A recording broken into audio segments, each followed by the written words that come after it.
What is up, you guys? Welcome back to Menu TV Reviews. I am your host, Mel, and today we're going to be discussing Rainmaker. That's right, y'all. This is Season 1, Episode 5, titled Episode 5. I hope you guys have had a wonderful start to your week, y'all. We are almost through this thing. Ooh, it is Friday, Junior, and I'm so relieved, y'all. I'm tired. I am tired. I am under the weather. Now, we've got Life After Lockup, and we've got Reasonable Doubt, y'all. So we're going to soldier through these last couple of reviews, and then I'm going to be done for this week, y'all. I'm going to call it quits because I need the rest. All right, y'all. So without further ado, let's go ahead, get into the synopsis real quick, and then we're going to get right into the episode. So the synopsis for this one is: worried about Melvin's threat, Rudy defies Bruiser and risks his job and future as Dot's attorney. It seems like it's going to be a pretty good episode, y'all, so let's go ahead and get into it. So this episode starts us off with our guy, Deck, trying to introduce Rudy to his hookup, Dr. Pete. And things don't seem to go as smoothly as he anticipated, because Rudy is giving him all this flack about Dr. Pete selling all this personal information to Deck on the low. You know, it's all types of violations and ethics codes all up and through that thing. Dr. P said he don't care, okay? I got a wife and a baby to feed. And I'm working these 12-hour shifts and not getting paid. That's why the student loans be so massive for them doctors, because y'all be working them to death for the free. Shout out to my friend DJ, y'all. She is a doctor. Listen, I can't tell you, I would not be that dedicated to continue school that long, okay? Bachelor's degree, maybe a master's, but additional 8 to 12 years for a specialty? No, thank you. So, shout out to all the doctors that have persevered. You got that, okay? So, anywho, so he was like, don't be judging me. I do what I got to do to get by. All right. So he gives him the information for, I believe it's Melvin Pritchard at this point. Now, of course, we've got the autopsy, or I think it might have been just the mom's autopsy report.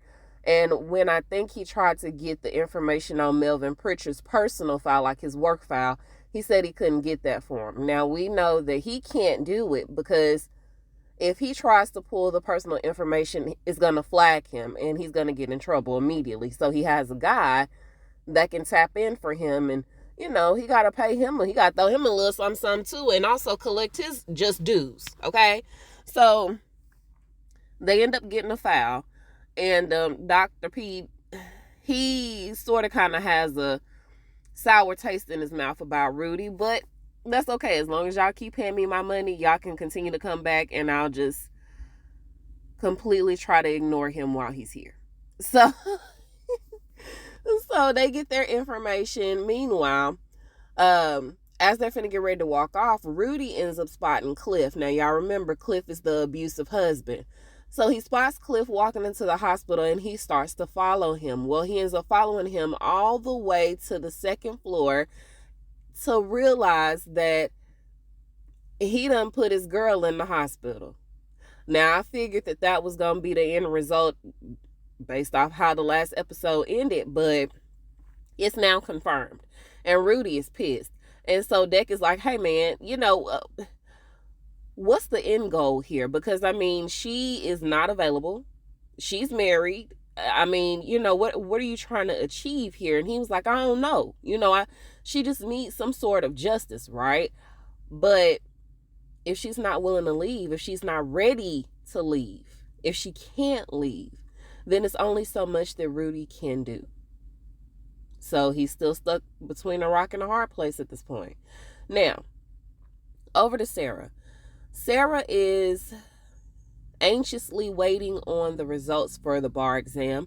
I guess they were given the word the results should be coming back sometime today, and she keeps checking, and it seems like every 30 seconds. Now it still is popping up inconclusive, and she ends up getting a phone call from what's his name, Brett, I think. Y'all, I don't know the suck-up's name, but she ends up getting a phone call from him and Leo, and so Leo ends up getting off the phone and talking to old boy. I feel like his name starts with a B. Anywho, he talks to old boy and he was like, hey man, I'm super pissed right now because the judge has went ahead and agreed to hear this tissue committee, the case about this tissue committee thing. And so he was like, yeah, you know, Sarah leaked that to her boyfriend. And he was like, yeah, I know. And so B was like, why do you still have her working this case if you already know that she's doing that? And he was like, it's not about, you know, what she's leaking. It's about how useful she is. I guess he's talking about Rudy. So, and you know, the other information, I guess he assumes that Rudy might be also leaking information through Pillow Talk, but Rudy got some really tight lips right now. so he was like, it just, you know, it just depends on how useful she is. Make her useful. What do all the therapists do when they get a new patient? They make them dependent on them. So that's what you're going to have to do if we want to keep her under wraps. So she ends up coming into the office after she's checked her bar exam one more time. Turns out she passed, y'all, which we figured that was coming, right? Her and Rudy. But she passed and she's super stoked about it. She wants to call Rudy so bad, but they're beefing right now. And so she just dismisses that idea. So when she goes in there, she gives them the great news. And I was like, damn, girl, you should have kept it to yourself unless they asked for it. Like, oh, yeah, I found out about a week ago. Because as soon as she told them that, Leo was like, okay, cool. So that means since you passed the bar, you can represent us on this hearing about this tissue committee. She was like, so what? Yeah, you heard what I said. You know, since you passed the bar, you a lawyer, right? So now it's time to show and prove, all right? And what better way than to do the hearing for the tissue committee? And B is going to be your second chair. And so he looking at Leo like, bitch, what? You didn't say all that. So now, basically, Leo was telling them, look, I ain't saying that if you don't win this hearing, your job is on the line. But, I mean, both of y'all need a win right now. So technically, off the record though, I'm saying your job is on the line if you lose this. Oh, that is a lot of pressure. So Rudy comes back to Rudy and them. Dot is at the office and she's waiting to talk to them. Deck, Rudy, and Bruiser are all in the back, and they're having a conversation about this autopsy report for Melvin Pritchard's mom. So Rudy wants to give Dot everything that they know about the case thus far, because just because they can't go to the police about what they know doesn't mean that Dot can't. And so he really wants to get Dot justice, and it seems like all Bruiser and Deck are concerned about are the financial gains about winning this case. So they talk about the autopsy report, and he ends up asking them, you know, what is EDDP? And so Deck was like, oh my God, is that in there somewhere? How did I miss that? It's methadone. Okay, so turns out, you know, his mama died from smoke inhalation, this, that, and the third. I'm not sure how if it's methadone, maybe she's trying to quit smoking, right? Or doing drugs. Anywho, so maybe I don't know. So anywho, they're talking about it, and Bruiser basically tells him, hey, whatever you do not tell her everything that we know, because we do not have enough information to prove that to be true. If we go in the courthouse, we do not have enough to win this case with what we have right now. So don't tell her anything. And of course, you know, Rudy is going to do what he needs to do. He go in there and he tell her everything, just about. And Bruiser is throwing him all these types of, what did I tell you, eyes? Are you not listening? So once they get done talking to Dot, they argue. They argue all the time. Why I say all the time? They argue in the back. And Dick has to end up breaking it up by telling them that even though Melvin Pritchard does not have a criminal record, it turns out that his mom does. And I'm not sure how that correlates with what he's technically doing, but I guess we'll see. They know more than I do. That's why they're the lawyers. Or at least Bruiser is. And Rudy potentially, because Deck still can't pass the LSAT. So Rudy and Deck end up going to go visit this lady who used to be a prison guard, right?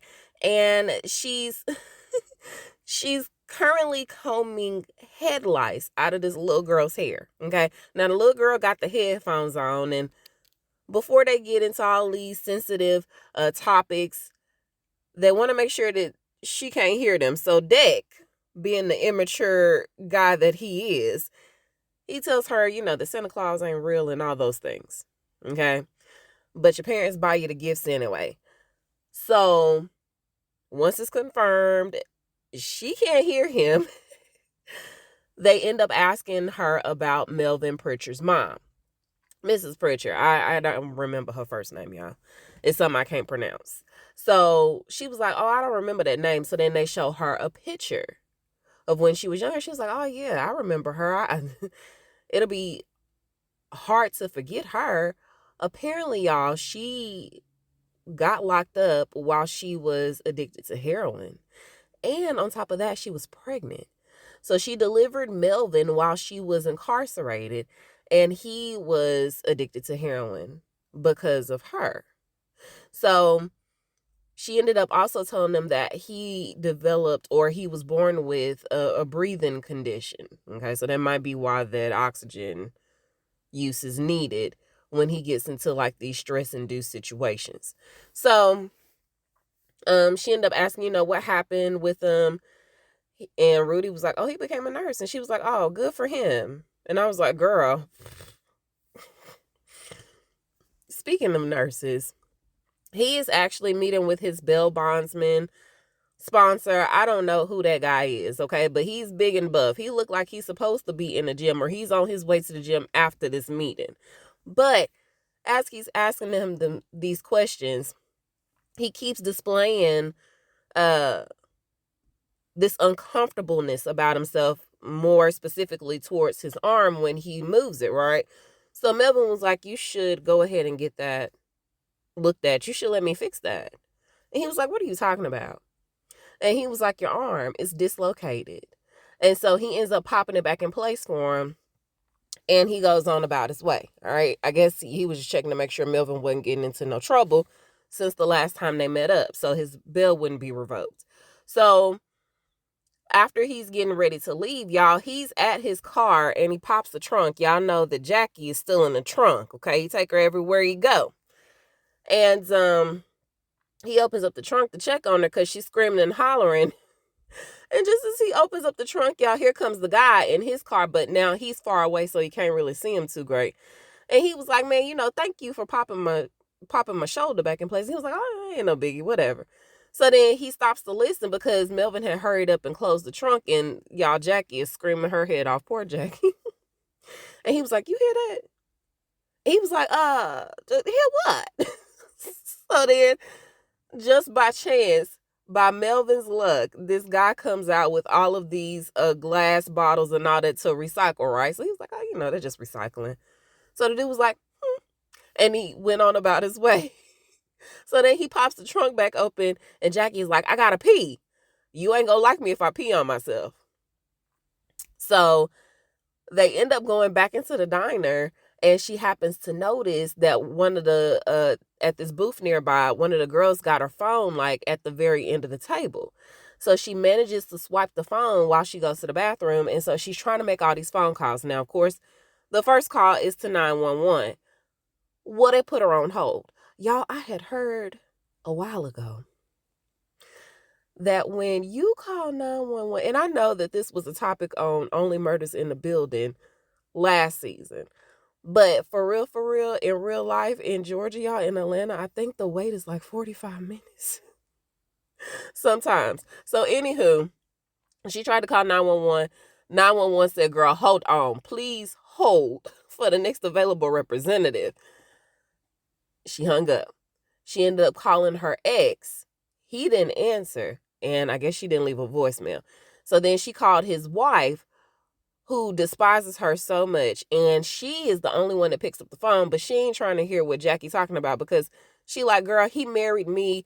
I don't even know why you calling me. Jackie is like, girl, you in danger, girl. You got to get out of there. Somebody is coming to kill you.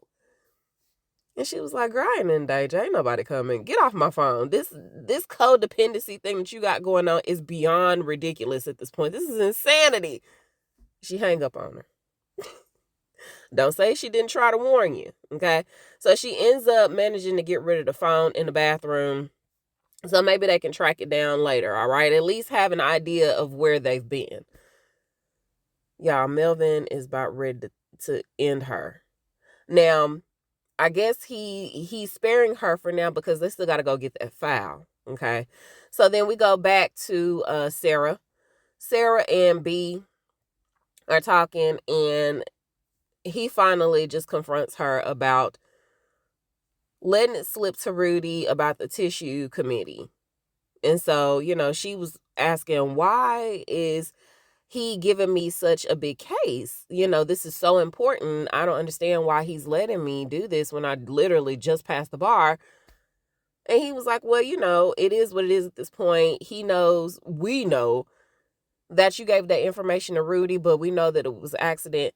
I mean, I was a first year as well. You don't think that I made some slip ups every now and then, that I screwed up? We're good. The slate is wiped. You've confessed to it. Now we really have to band together to try to win this hearing because both of our jobs are on the line. Okay. And at least, if we don't come out with a slam dunk, we want to at least send the message that you don't mess with Tinsley and partners. The Tinsley firm or whatever their name is. So then we go over to Rudy. Rudy is still following Cliff after him and Deck have split up for the day. He sees that Cliff is leaving for a baseball game. So instead of him going in to, whatever, do a little bit more research on Cliff, he actually ends up going to the hospital to go see Kelly. I remembered her name, y'all. He went to go see Kelly. And so, of course, she's embarrassed with him being there and she's very nervous and apprehensive to talk to him. And he was like, girl, I already know he going to a baseball game. We in the clear for now. And so he starts talking to her and, he doesn't really want to ask her any information about that and make her any more uncomfortable than what she already is. And so he goes to go get her something to drink. Now, once he does that, he comes back and he tells her about the big case that he's got coming up tomorrow and how he's not even sure why Bruiser allowed him to do this hearing, but we know why. You was going to try to do it anyway. You going to stand up, you going to speak your mind, whether Bruiser was first chair or not. You still going to get your word in. So it's pointless. So he was like, I don't understand why she's doing this, but I'm really nervous about it. It's a lot hinging on this. And so she ends up telling him, she ends up showing him this trick, this magic trick that she can do. And she used his brother's lucky coin that he had gave him. Okay. So then he ends up telling her that he likes cheese instead of dessert. Like he prefers cheese for dessert. And then he also tells her about the coin and how sometimes when he gets nervous, his brother told him to rub it for good luck. So he was like, sometimes it works, sometimes it doesn't. So they're just kicking it, y'all. He's just spending time with her. At least if she's not gonna leave, she knows that she can turn to somebody. So that's good that he's there, but I just hope that he don't get too comfortable and Cliff catch him talking to her because it's gonna make matters way worse. So the big day is here, and Sarah has not left the office yet. I was like, dang, did you at least, pack some wipes, an extra set of drawers or anything? She spent the night, y'all, because she was so nervous. She wanted to make sure that she won this because if not, I mean, there are no other law firms in South Carolina that would be willing to hire a new grad. So, anywho, That's neither here nor there. So she's nervous. Okay, B comes in and reassures her that everything is going to be all right. Remember, you draw blood, leave your mark. So they get there, and both sides are stressing the importance of going first and little tips and tricks. And B also says, hey, he's temperamental. Okay, get in his head.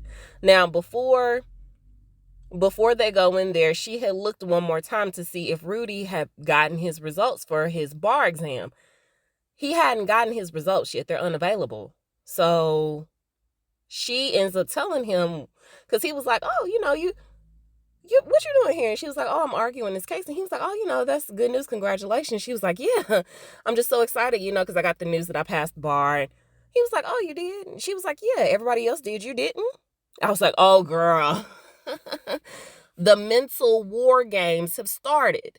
And so, of course, after Bruiser hears this, she just kind of rolls her eyes at him. And so she ends up telling him, hey, you need to get her up out your head.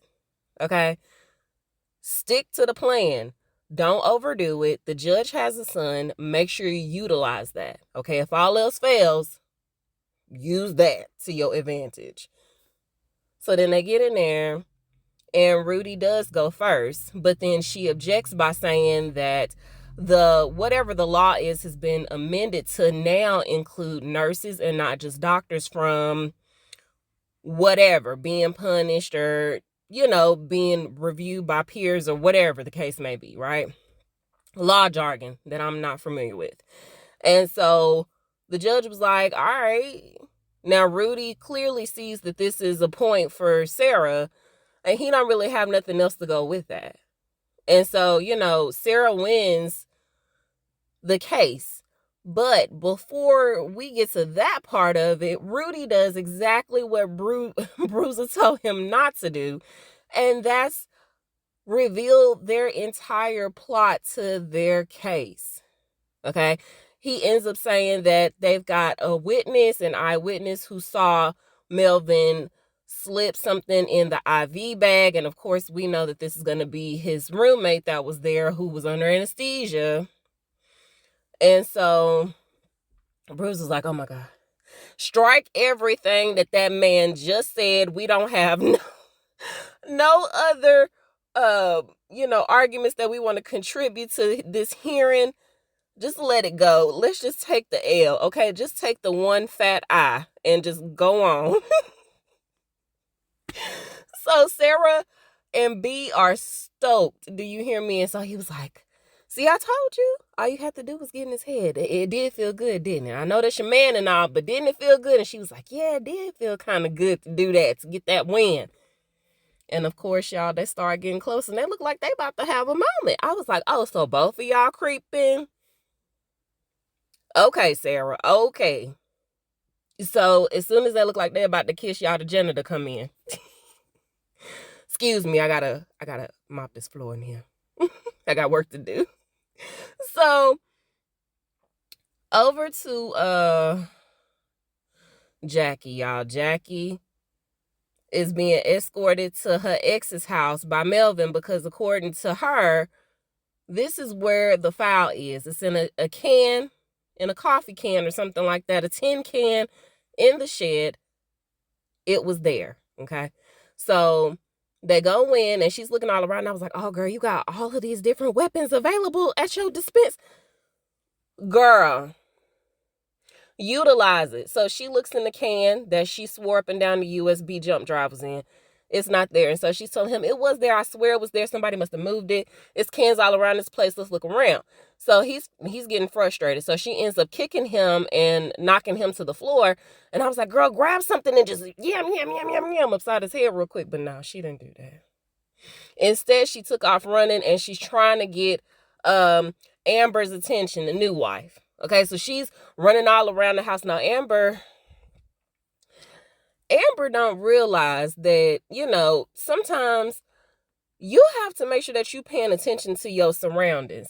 Now, her ex is out of town on business, right? But Amber is there. She's got the music blasting through the sound system. Now, I know, you just want to kind of like vibe out and do your thing, and you ain't got to worry about controlling the volume when you go from room to room. But she has it blasting to the point where she almost didn't hear Jackie. If she had not turned that music off for a split second, she wouldn't have heard Jackie. So she finally let Jackie in, and Jackie's trying to explain to her what's going on. Girl, it's the killer out here. We got to hurry up and go. We ain't got time for all that. So she unclips Jackie's her zip ties. But Amber was like, oh, girl, I'm not running. I'm going to defend what's mine. She got a point to prove. And I was like, girl, Jackie, leave her stupid ass behind. You go on. Forget her because she got something to prove to him. That don't include you, girl. You tried to warn her. She not listening. Go on about your way. So she's trying to tell her, hey, we got to go. Amber was like, girl, I got a blicky. I'm good. So just as Amber's talking Cash Money, she done got the blicky up out the safe, but it's too late. Y'all, he come knock her upside the head with that daggone shovel. Knock her out cold. Okay. Yeah, so I don't know, y'all. I'm just over it. I'm over Amber at this point. Jackie, please, girl, at this point, save yourself. Just save yourself. Get away. She had told her to call 911. The house is humongous. Jackie knows the layout. Just go ahead and try to escape, girl. He only got so many bullets in that gun. And he done shot a couple trying to get out the shed. Just do what you gotta do.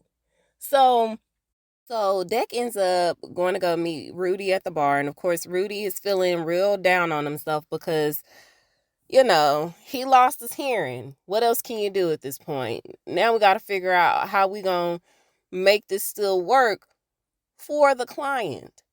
So he comes and he delivers the news that there was a home invasion and Amber is now in a coma. So they don't know if she gonna make it, okay?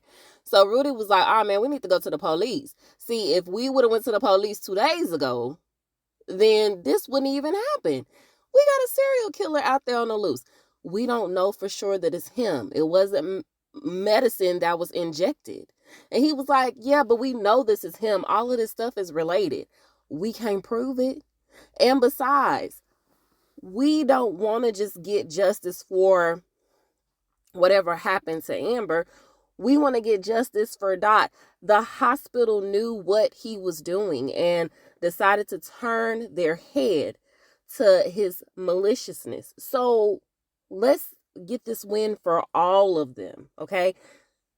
Just hold off, Rudy. Don't go to the police. And wouldn't you know it, as soon as he left the bar, y'all, Rudy went to the police to talk to the detective. And so the detective was like, look, you better talk to me while I'm walking up these steps. I got 3 places to be and I'm late for all of them. Time's a ticking. So Rudy ends up, telling them what he believes is going on. We believe that there's a serial killer out there on the loose. And I want you to look into it, really. And so he was like, you think you're the first lawyer to come up in here and try to have us do our job to prove your case? Do Bruiser even know that you're here? And so he was like, nah, man, nah. He said, look, you need to do your job, okay? Keep it that way. I got stuff that I need to do. When you give me some proof, then we can proceed. But if we ain't got no proof, that's a lawsuit that I'm not willing to, no, I'm not doing that. Not doing that for you, Rudy. Come back with more evidence. So that's that. Now, over to Leo and B.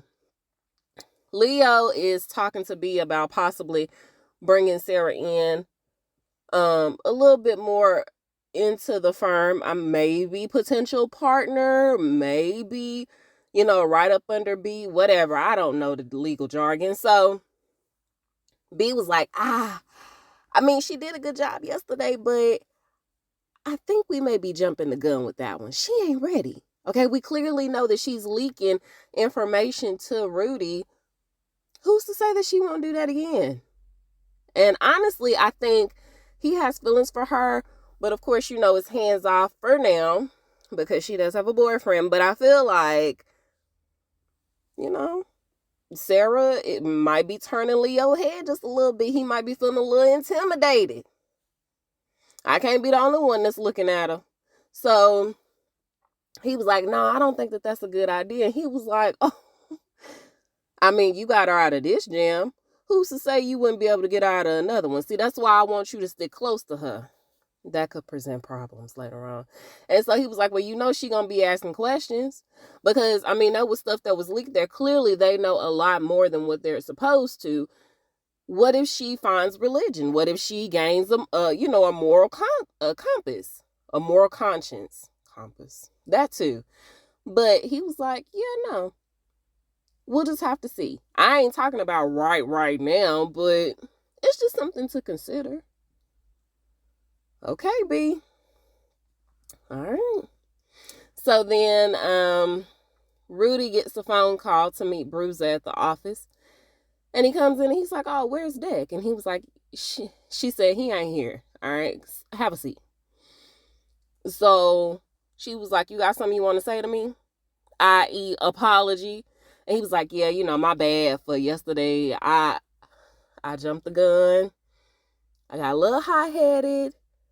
My apologies. It won't happen again. And she was like, keep going. There's more. And he was like, I'm not sure what you mean. And she was like, the police. What about that? And so he was like, I really just want to do right for the client. And so she was like, you think you're better than me? See, because at every turn I keep trying to advise you on what not to do. And you keep going behind my back to do otherwise. Do you think you're better than me? And he was like, no. We're just two different work personalities, And she was like, yeah, but see, that's the problem. Whose name is at the top of the firm? Mine, not yours, okay? You do what I do. She didn't say all of that, but, she put her foot down. And so basically, because he keeps saying, it's my client, it's my client, it's my case, it's my case. She was like, yeah, see, even though this is your case, we can't have a working relationship if we don't have trust. And for now, I can't trust you to not do what I asked you to do, or to do what I asked you not to do. Okay? So with that being said, it was nice knowing you. And he was like, you firing me? Absolutely. You can see yourself out. So Rudy seemingly has hit the pitch, y'all. He is way down on his luck. Meanwhile, Sarah's finna get ready to go to the Mount High Club. Okay? She's finna get ready to go ahead and hit them skies because Leo has invited her to come and have a celebratory dinner for this hearing in London with their corporate boss. Okay, the one that's over the hospital account, the CEO. And so he was like, you did a really good job in there. We going to London to go have dinner. How long is it going to take y'all to get there? Even on the PJ? Just for dinner? It's already dark. Is it... Questions. Y'all going to be back for work tomorrow to clock in? But that's it, y'all. That's how the episode ended. So Sarah's definitely on the high while Rudy is still trying to find his footing, y'all. And we still don't know if he done passed the daggone bar. What's going to happen now? How he going to break this news to Dot? Y'all let me know what y'all thought about it, okay? You can reach me at Me and You TV Reviews on Facebook and on Instagram. You can also reach me at My TV Reviews Podcast without the S on the end at gmail.com. I love y'all. I hope you guys have a wonderful start to your weekend. Y'all, please stay safe out there. And until we meet over them airways again, I am Mo, and I'll talk to you guys soon. Bye.